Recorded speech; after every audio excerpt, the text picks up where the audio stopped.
All right, good morning, everyone, and welcome. My name is John Donadio. I'm the Executive Director of the New Jersey Association of Counties. I want to welcome you to Survivor Inclusion in Combating Human Trafficking in New Jersey Counties. You will have the opportunity in this presentation to hear from a survivor of human trafficking on how including survivor voices in any advocacy or educational initiative is critical for combating human trafficking in counties across the state. This presentation will begin with an explanation of human trafficking in legal terms and demonstrate how this criminal activity is driven by financial gain and involves the use of fraud, coercion for the purpose of forced labor or sexual exploitation. A couple of housekeeping things. We're going to do Q&A at the end of the presentation, as long as it's okay with Michelle and Gina, who I'll introduce in a little bit. We will make this video presentation available on our website at the end. We'll also send, again, if they share it with us, a PowerPoint presentation and the video presentation to everyone who is on this email. We have some great participation today. I want to thank Angela Wolf, as always, for doing a terrific job at setting up the video conference for us. She does a wonderful job. And if you need any type of video or conference type of stuff, Angela has a podcast too, right, Angela? You've got a shop now in Philly, and she does a fantastic job for us. So thank you, Angela. With that, I'm very happy to introduce our guest speakers, who are no stranger to the association. They presented at our workshop back in our annual conference, also met with our county administrators earlier in the year.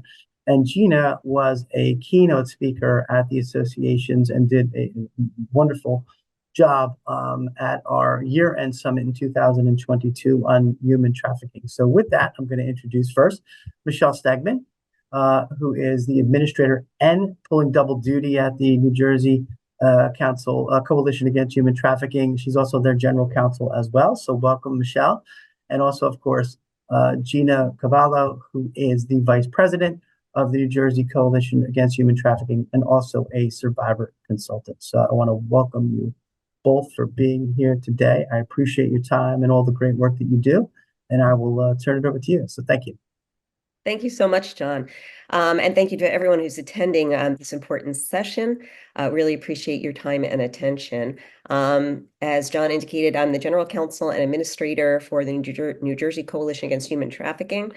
I'm going to kick off the presentation by kind of laying the table, kind of going through some legal definitions of human trafficking, what it is and why it's in the state of New Jersey.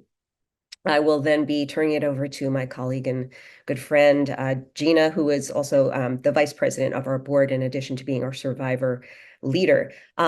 Before we get started, just one note: sometimes some of the topics that we discuss in these presentations can be difficult for people to hear and learn about. If you need some time, remember to practice self-care, step away. We will be here when you return. So with that, I am going to share my screen and begin the PowerPoint presentation. So what is human trafficking in legal terms? Human trafficking is, as John pointed out, the recruitment, harboring, transportation, provision, or obtaining of a person through force, fraud, or coercion for the purpose of forced labor or sexual exploitation. So force, fraud, or coercion are keywords that focus in our discussion.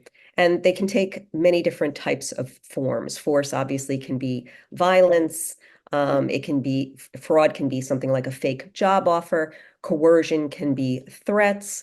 That could be threats against the individual who is being trafficked or against their family members or friends or pets or what have you. Anything that is coercive in nature, causing somebody to engage in forced labor or sexual exploitation. And please keep in mind, anytime I go through any lists of items or circumstances or situations in the course of this presentation, keep in mind it is not a complete list. There are always different facts that can come into play. Each situation is unique and different. When it comes to adults versus minors, there is a little bit of difference in the definition of human trafficking under the law. For minors, the force, fraud, or coercion component need not be present. The simple recruitment, harboring, etc. of a person for the purpose of exploitation is sufficient with a minor to constitute human trafficking. And typically, this involves money or something of value being exchanged for the forced labor or sexual exploitation. There are individuals who may be paid, actually, for example, for labor trafficking, but they're paid little money compared to what is actually paid to the trafficker. So keep it in mind, just because somebody is receiving some kind of compensation does not mean that they are not being actually trafficked. So there are two different types of trafficking. There's sex trafficking and labor trafficking, but there is a nexus between them and an overlap. In 2021, the National Human Trafficking Hotline identified 400 cases in which labor trafficking overlapped with sex trafficking. Human trafficking is a huge crime in terms of revenue. It generates worldwide approximately $150 billion per year. It is the second most profitable of trafficking offenses after drug trafficking, but tied with gun trafficking. The difference with human trafficking is that people can be sold again and again and again. So people sometimes confuse people smuggling with human trafficking, and they're completely distinct things. People smuggling is a crime against a country where an individual or individuals are brought across sovereign lines, not in compliance with the law, and they're brought into a country. Human trafficking is a crime against a person, as I described it earlier. People smuggling is not human trafficking, but it can be a risk factor. That is because people who are smuggled into, for example, the United States, might have their documentation papers confiscated by their trafficker, so they can't move about freely. The traffickers can use the individual's not fully immigrated status against them as a coercion tool to threaten reporting them to ICE or Homeland Security and possible deportation. People who come into this country or other countries not having been there before might not know the language. They might not know any of the cultural norms. They might not know how to seek help. And so it puts them in a position to be at higher risk for being trafficked. So I mentioned sex trafficking versus labor trafficking. Sex traffickers use violence, threats, etc. to, sorry, I have to go back to that.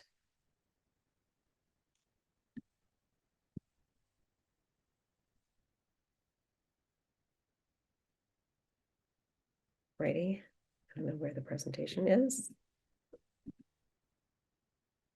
I am still not seeing it. Are you guys seeing this presentation? Because I can run through it on the other screen. I think I'm frozen. I can see it, Michelle. I see sex trafficking with private homes, fake All right. massage I'm going to businesses. stop the share and I'm going to reconnect to the share because Okay. for some reason it's just not showing on my end. Okay, here, share. Okay. Sex trafficking involves compelling people to engage in sexual acts in exchange for money or something of value. It is a major issue in all counties of New Jersey. People tend to believe that trafficking only occurs in major urban areas or sometimes in remote areas, but it really impacts every single county in the state of New Jersey. And it discriminates against no one. People of all ages, genders, backgrounds can be victims of sex trafficking. So it's important to keep that in mind, and it can be US citizens and non-citizens as well. There's a list to the left of the screen of several industries in which sex trafficking is known to occur. But again, this is not a complete list. It can happen in any way under any set of circumstances. But it can occur in private homes, hotels, motels, on the internet, at truck stops, strip clubs, etc.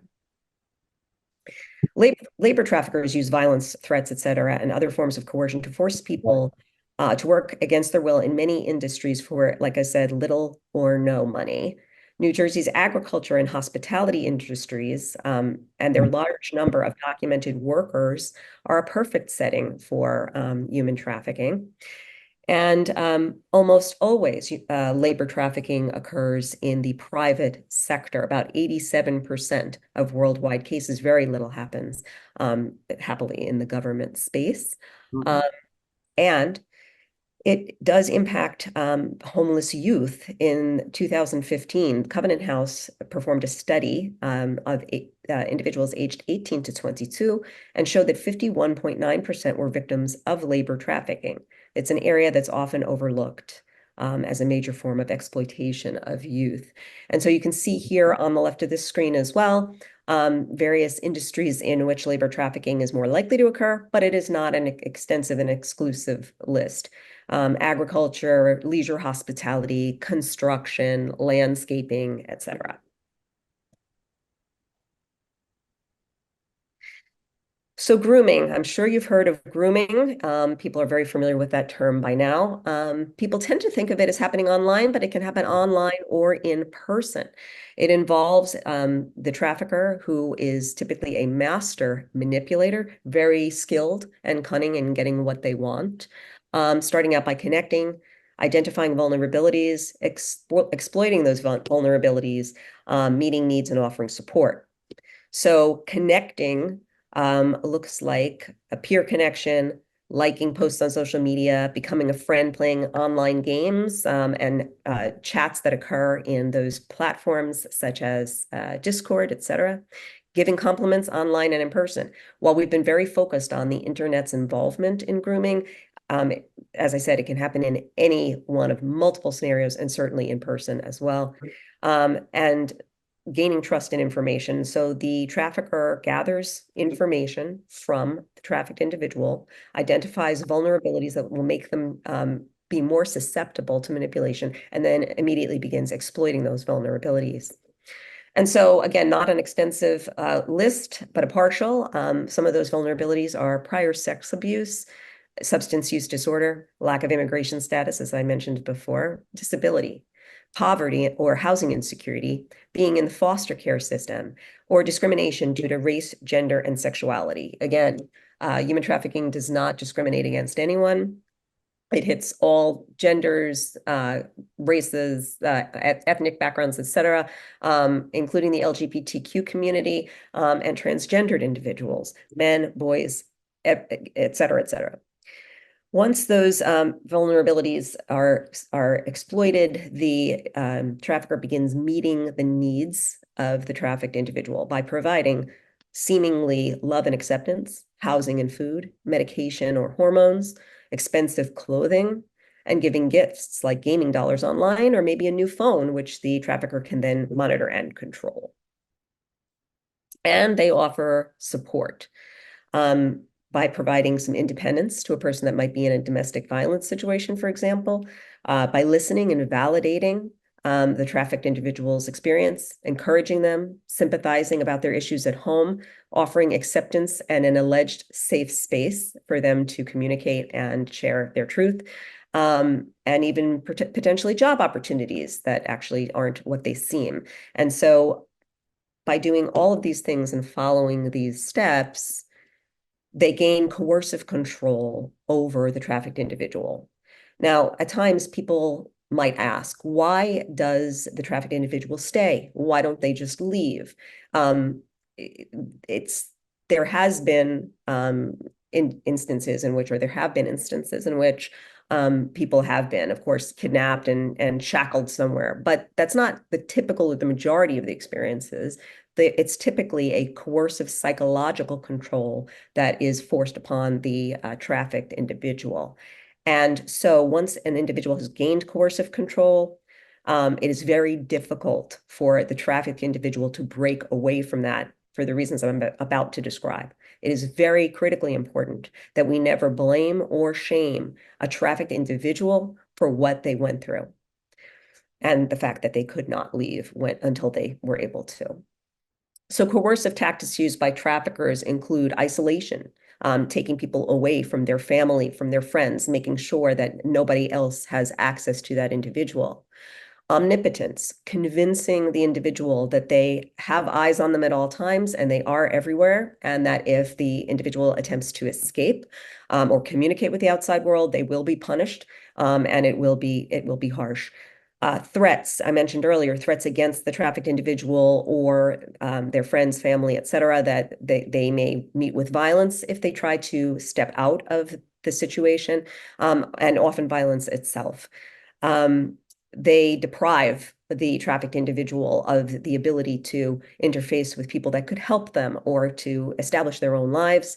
There's a tendency to normalize what's going on and to make it seem that this is a common thing that happens in relationships or interactions, and that there's nothing wrong with the situation, which then also goes hand in hand with desensitization, making the trafficked individual believe that this is just okay and it's just a normal way of life, by again and again exposing them to horrific situations.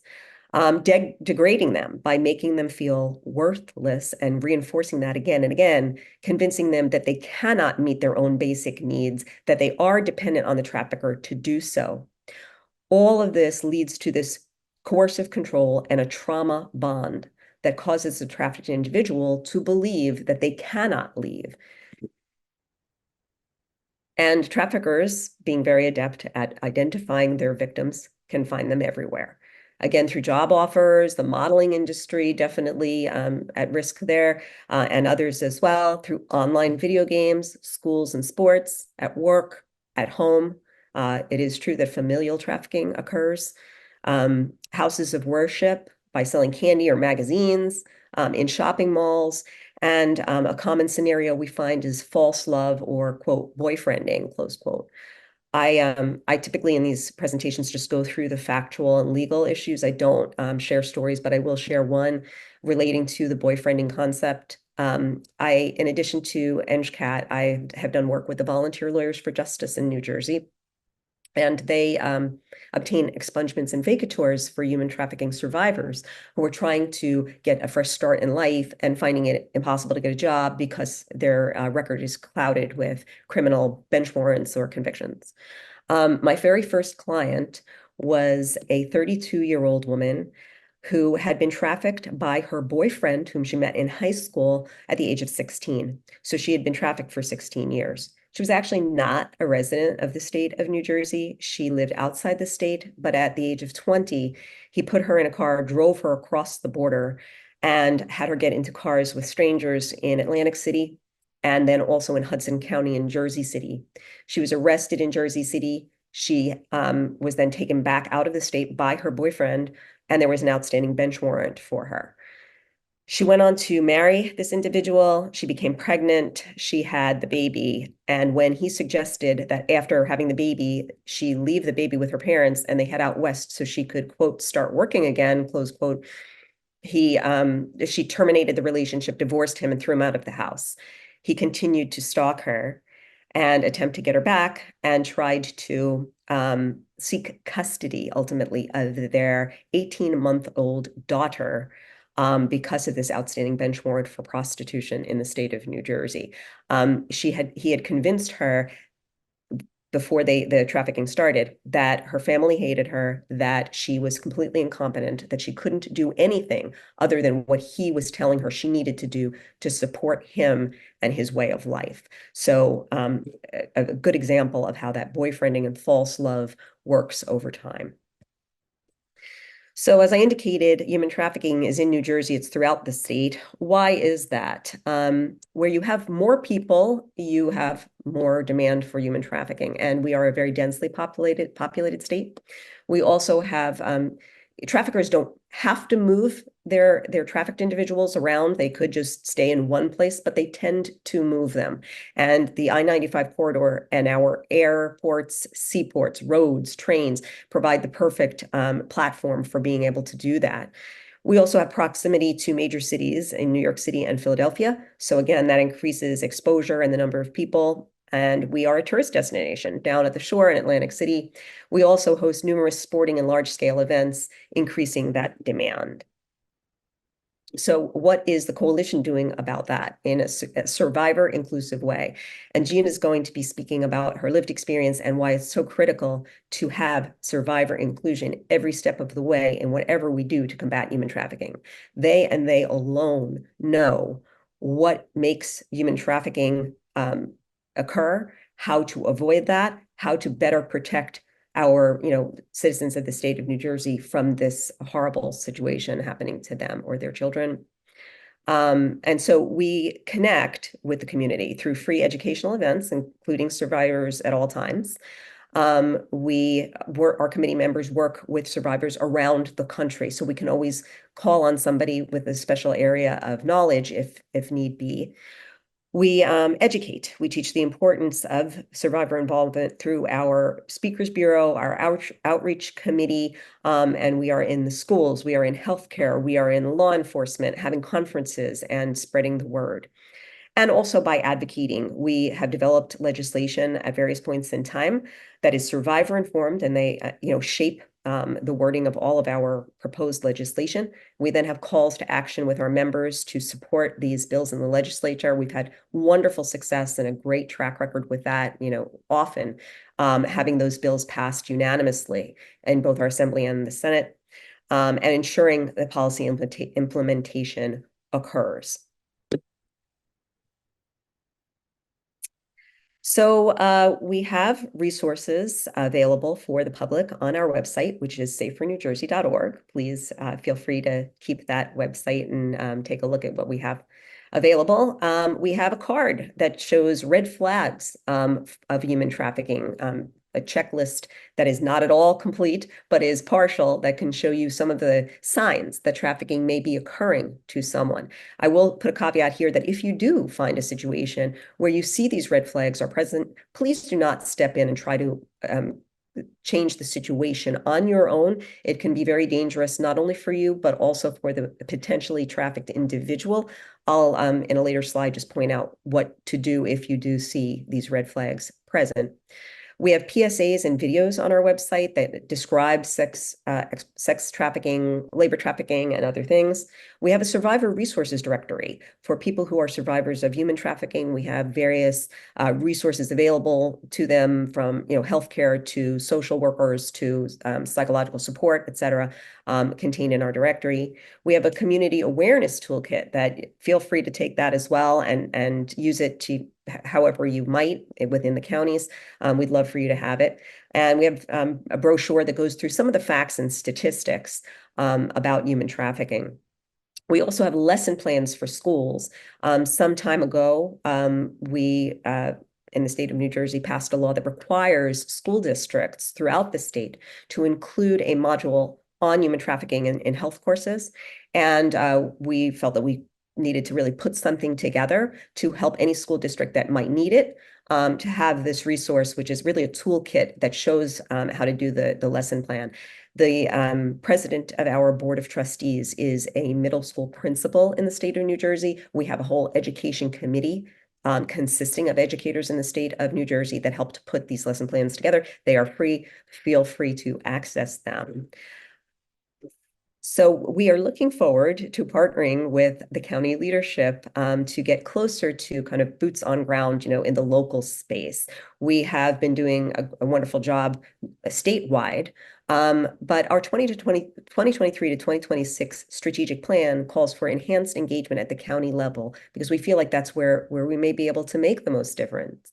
So we're augmenting our current structure with a county-based network to connect our programs at the county administrative level.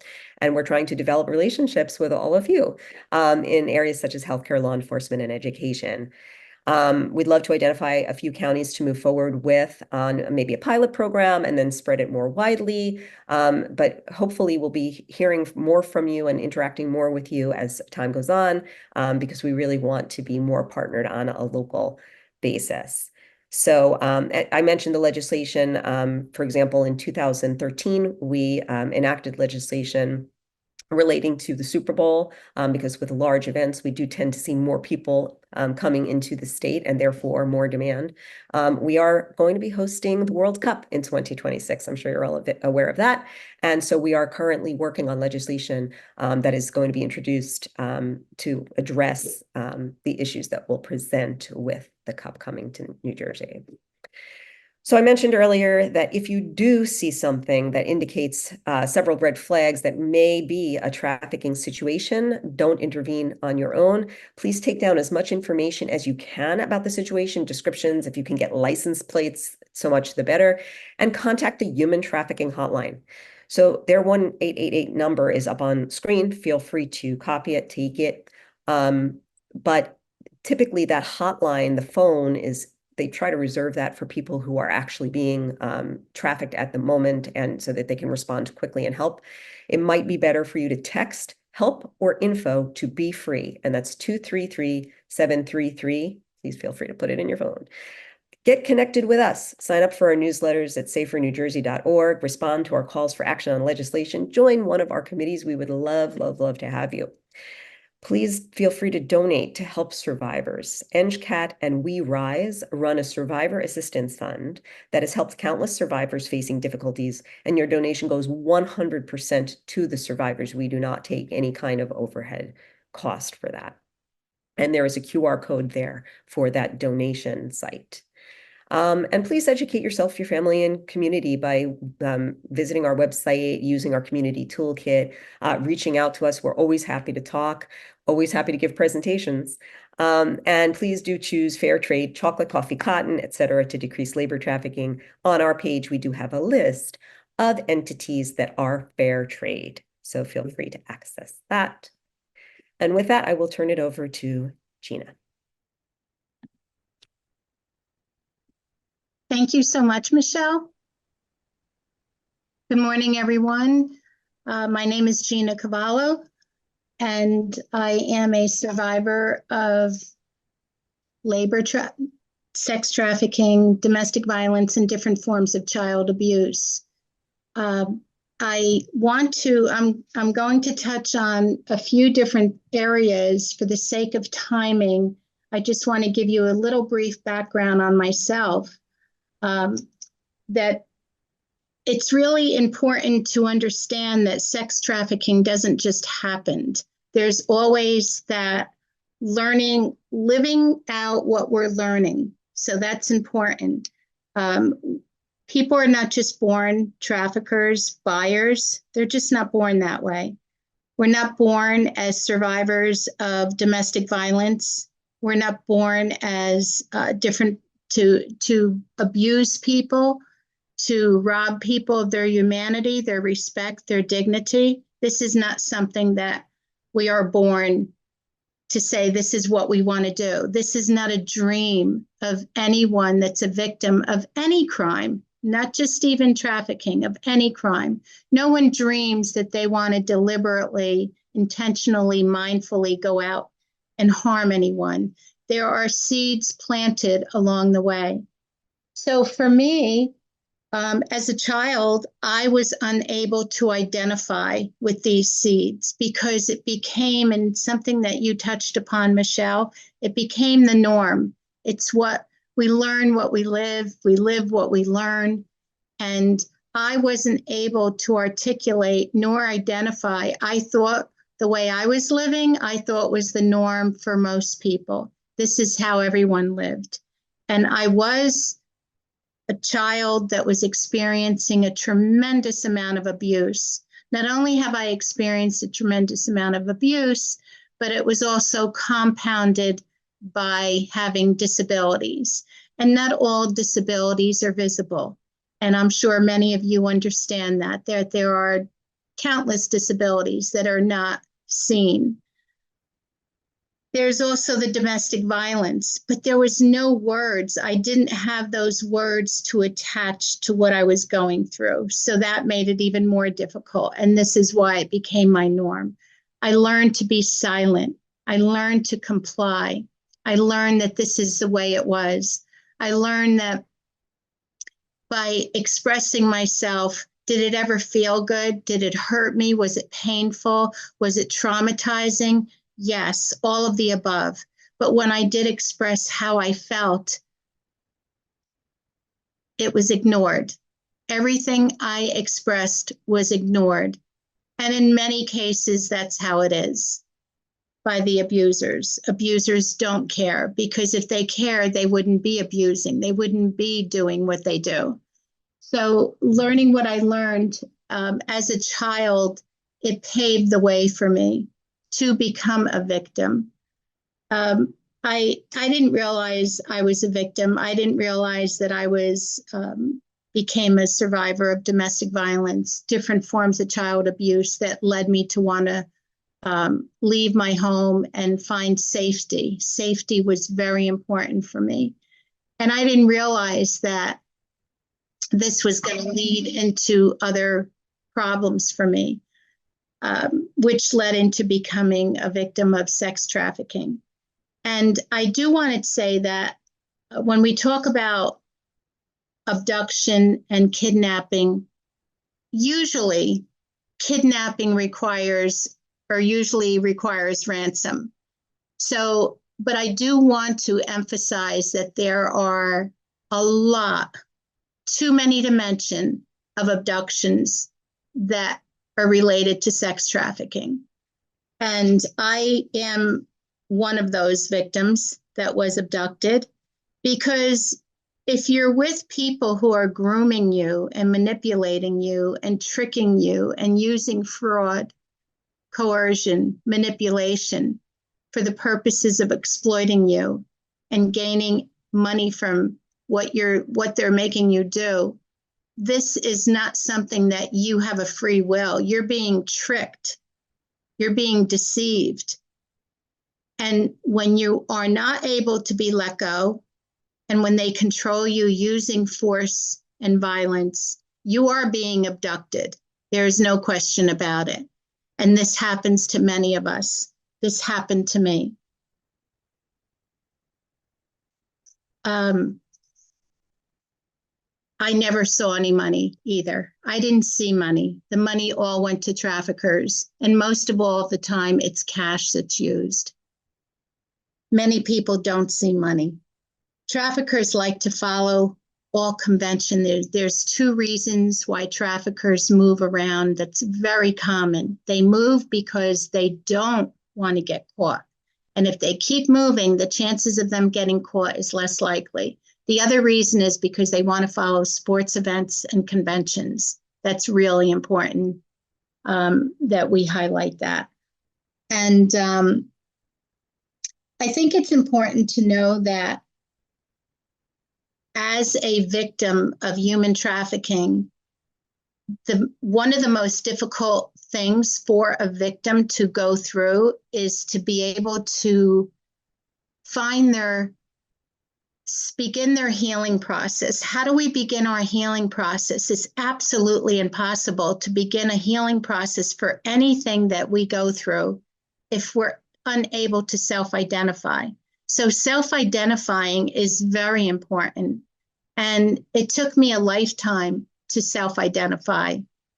And it took me being around safe people. And I want to emphasize that, safe people. And I'm sure many of you heard the saying that I keep doing the same thing over and over. I try to do it different, but it's insane. I have the same outcome, the same pattern, because what we do as human beings, we repeat the same pattern, that same familiar pattern in relationships. It could be in jobs. It could be in anything. It could be like we always find ourselves in a turmoil or something's going on. Why is it happening that I always get that same outcome all of the time? Because we do, and we keep repeating what we know. And so I found safe people. I found an opportunity where I was able to be around people that shared their pain, that shared their past, that I had buried for so long that I didn't even realize, and I forgot most of what happened. Because you're afraid. Because one of the biggest things that happens to victims, and I'm sure many of you hear this a lot, is the victim blaming. Many people do not report this, and that's why I'm not one for statistics, because statistics leaves out a lot of the non-reporting. Many people don't want to report it. And why don't they want to report it is because of fear, because of shame, because of guilt, and because we are fearful that you are not going to believe us. And you hear the victim blaming all of the time. It happens all of the time. And so I want to read, I just took some notes, and I was spending a lot of time yesterday with this Diddy Combs that the breaking news had brought. And I just want to read something that I had written that really hit home to me. And, you know, I had a lot of emotions going off about what had happened. And I was, of course, angry. And there was just a lot of different things that were going on. So I had written that the arrest of Sean Diddy Combs has brought the brutal realities of sex trafficking once again into the spotlight. It was highlighting a deeper issue in how we discuss and confront this issue. As a survivor, I know firsthand that the words we use can either illuminate the truth or obscure it. His actions have been going on for over 20 years, as well as others knowingly involved as well. Language matters. It has the power to either convey the reality of violence or to minimize its impact. We must be precise in describing the violence and coercion within prostitution. These are not mere sex workers exercising agency and choice. They are victims of horrific exploitation, manipulation, abuse, and rape. By calling them workers, we risk implying that they choose this path and by extension somehow deserve the violence that they endure. This is not just a failure of language, but it's a failure of justice. The survivors of trafficking, many of them women and children, and men as well, deserve to have their stories told without the victim blaming. They deserve our protection, our advocacy, and most of all, they deserve justice. But justice isn't just about prosecuting the perpetrators. It's about dismantling the systems that enable trafficking to thrive. This means prosecuting every individual involved, every facilitator, and every enabler who profits from the suffering of others. If we want real change, we must not only change the laws, but also the ways we speak about this crime. Our words must call out the threats, the violence, the psychological control, the blackmail, the coercion, and the manipulation for what it is. Only then we can truly combat trafficking, empower survivors, and bring about justice. I was appalled by some of the media on how they were just shocked. They were shocked. And I do believe that some, but not all, they were like puppets. Everybody was saying the same thing, that this happened. Why? This is happening every day, every single day. How do you identify a victim? How do you identify a trafficker? You can't. You not only can't, this is not a one-size-fits-all crime. It is not. This is something that you are most of the time unable to identify, but one of the things we have is our instincts, and our instincts is probably the best way to identify a victim and or a trafficker, as well as a buyer. Our instincts, it's right there. Because many times we minimize what we feel, or we'll say, you know, I'm feeling a certain way. Did you ever tell a coworker or colleague, a wife, a husband, a friend, I'm feeling, and they minimize it, or they laugh at you, or they tell you you're ridiculous for feeling that way. No, you're not. If you're feeling a certain way, you need to honor your feelings. If you see something, yes, say something. Go to the people, take down information, don't get involved, because these people are violent. They are violent. I do want to touch on when we talk about smuggling and the borders. Yes, smuggling is a crime against a country, but I want you to know that there's more smuggling going on for the purpose of bringing people across for the purpose of labor and sex trafficking. It's happening, it's increasing by the thousands and thousands and thousands. It's totally out of control. It has just increased and made things more compound and worse than what things are already happening, how things are already unfolding. It's just this epidemic that is totally out of control that everyone wants to close their eyes to. So am I glad this one hit the news as headlines? It even took over the election news, okay? So yes, I'm glad, but yet I'm angry because it takes a celebrity, this POS, to bring this, to expose this darkness and put light upon this when it's happening and people don't want, you never hear the news talking about this. But this is happening all the time. Men, women, boys, and girls getting abused, getting raped, being manipulated. And one of the common questions that are asked of me when I go around the US doing presentations is, why don't they leave? It's like they're sitting back watching a movie. Why don't they leave? They don't leave because after the violence is done to them for so long, you comply. It becomes a crime of psychological control that you don't leave, because you know that if you try to leave, you're lucky if you don't get killed. Because what you see is only a fraction of what they showed what this person, what this animal did to people. And it's much deeper, and you'll see what's going to happen and who's going to be also named in addition to not just him. You know, I'd like to move past this for the sake of timing, because I want to talk a little bit about my work in the coalition, which I am so passionate about.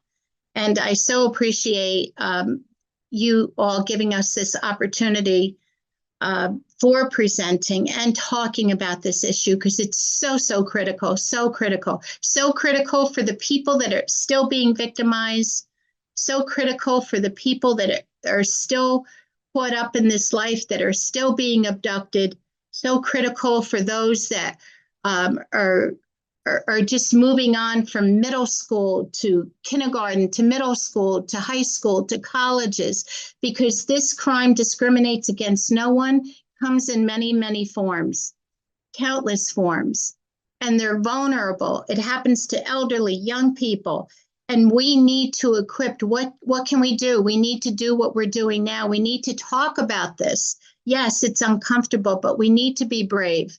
We need to be courageous and talk about this and bring it into the light.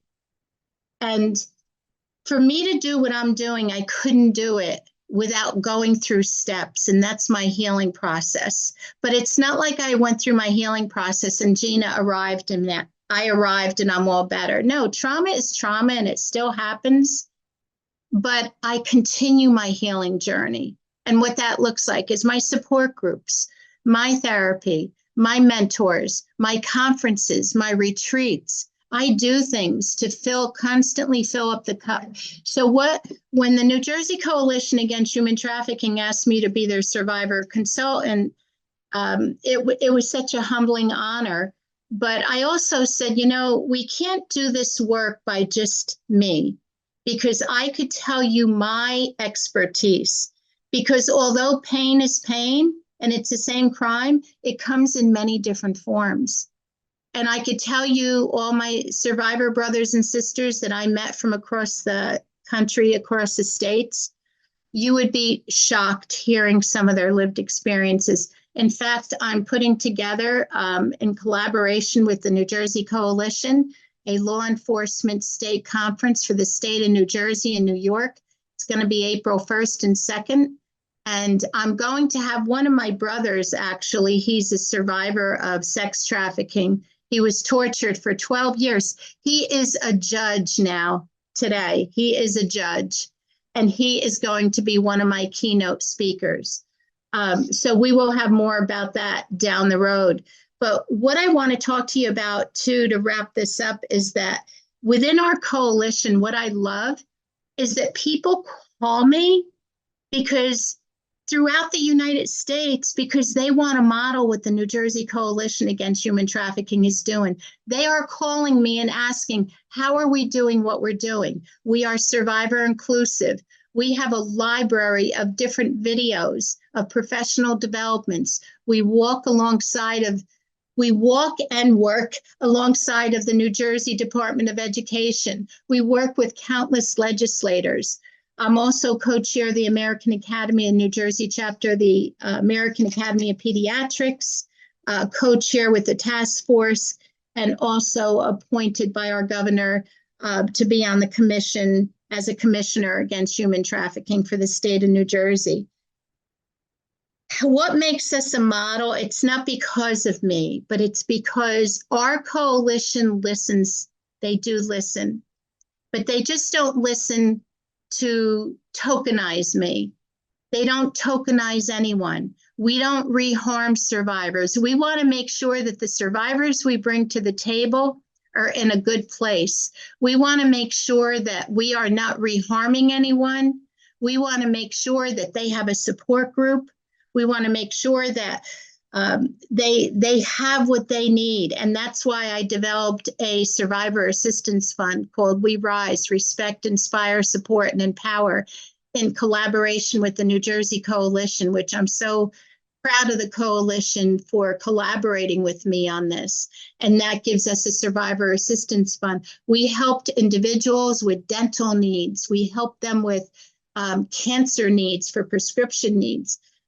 School, education, car, rent, mortgages, countless things. We also have, which I want to give a shout out to, the not Justice Network. It's the Michelle, help me out here. It's the Is it Freedom Network? No, the attorneys that we work with.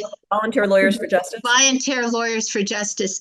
I cannot say enough about them. They have helped countless survivors, including myself, take care of and get rid of these wrongful records and convictions that were brought down to us. Because if we're lucky enough to escape the hell that we were forced into, we still have that life sentence of these records that Volunteer Lawyers for Justice, I cannot say enough about them. So we do a lot of survivor inclusion. We do a lot of presentations, and we have different people we bring to the table. And I just can't emphasize enough about it to encourage you all to get involved. If you have questions, if there's anything I can answer or try to help you with, even if you think of it after this call today, you can reach me at consultant@safernj.org. And we'd be glad to help you, or we're here now. Michelle and I will be happy to help you now. I also was very blessed. My faith is very important to me, and I was very blessed to write a book. It's called Survivors, A Survivor's Secrets. And my publishers are Tyndale and Focus on the Family. And that was just launched this past May. And that gives you countless resources in my book of what you can do, and, you know, how to, it's so important how we talk to people, how we make people feel safe. And no matter what it is, people you know, be the safe person you are. Just make people feel that you're approachable, that they can talk to you about anything. You're not there to fix them, but you're there to be that support person, because especially too for kids, if we don't listen to them, they're going to go to the wrong person that's going to listen to them, because they're going to feel lonely. They're going to feel isolated. They're going to feel they're going to get in trouble. And that's not what we want them to feel. We want to be the safe, approachable people. And those are the people that really were the avenue for me that helped me be able to start this healing journey back in 2016, which is pretty a long time carrying all this around, secrets that were just buried and so much forgotten about. And I think it's important to have that safe place. So for that, I just want to thank you. And yeah.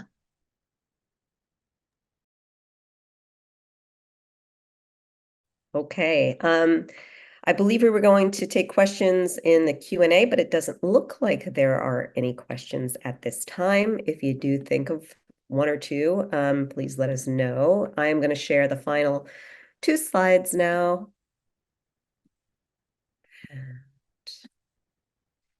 So this is any questions, and we wanted to thank you so much for your time and attention. And on the left hand of this screen, you will see a Survey Monkey QR code, so that if you can possibly take the survey, it's only a few questions. We want to be able to hone our presentations and make sure that we can make them as accommodating and as interesting as possible. So we welcome your feedback. And once again, if you are interested in donating to the coalition, that QR code is on the right of your screen. Feel free to use it, and please do visit our website and stay in touch with us. We'd love to hear from you.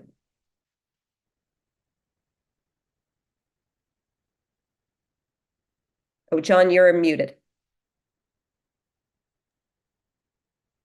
Thank you, Michelle. Thank you, Gina. I appreciate it. Last chance for any questions, and I'm not seeing any. So I just want to take a minute again to thank Michelle. You did a fantastic. Yes, you can add your questions. Hold on one second. We do have a comment.